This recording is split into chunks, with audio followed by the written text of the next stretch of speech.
యోసేపు ఫలించెడి కొమ్మ అని ఆదికాండము 49వ అధ్యాయము 22వ వచనంలో మనం చదువుతాం. ప్రియులారా, దేవుడు యోసేపుని ఫలించెడి కొమ్మగా చేయాలనుకున్నాడు. దేవుని ప్రేమించే ప్రతి ఒక్కరి కూడా ఫలించాలని దేవుడు కోరుకుంటున్నాడు. యోహాను సువార్తలో 15వ అధ్యాయంలో యేసు ప్రభు వారు అంటారు కదా, మీరు వెళ్ళి ఫలించాలని, మీ ఫలము నిలిచి ఉండాలని నేను మిమ్మల్ని ఏర్పరచుకుని నియమించాను అని ప్రభు చెప్తాడు. ప్రియులారా, మన దేవుడు నిజమైన ద్రాక్షావల్లి, మన తండ్రి వ్యవసాయకుడు. ప్రియులారా, మనల్ని ఫలింప చేయడానికి ఆయన నాటాడు. కాబట్టి ఆయన నాటినటువంటి ఆ స్థానములో ఉండి ఫలించడానికి మనం ప్రయత్నం చేయాలి.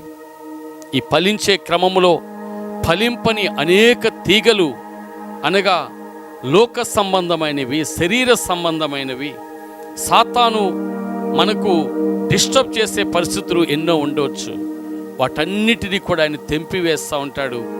ఆ తెంపివేసి మనం ఫలించడానికి దేవుడు మనకు సహాయము చేస్తాడు అని గమనించాలి.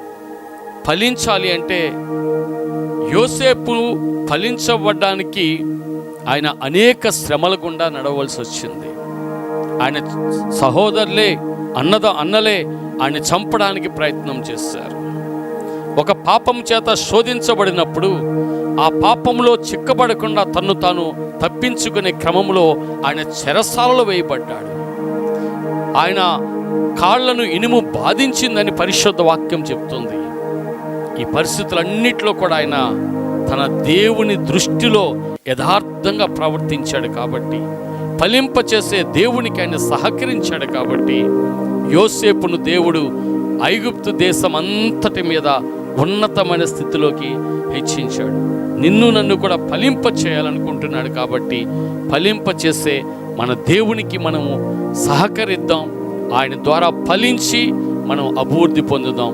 దేవుడి నామానికే మహిమ కలుగునుగాక. ఆమేన్.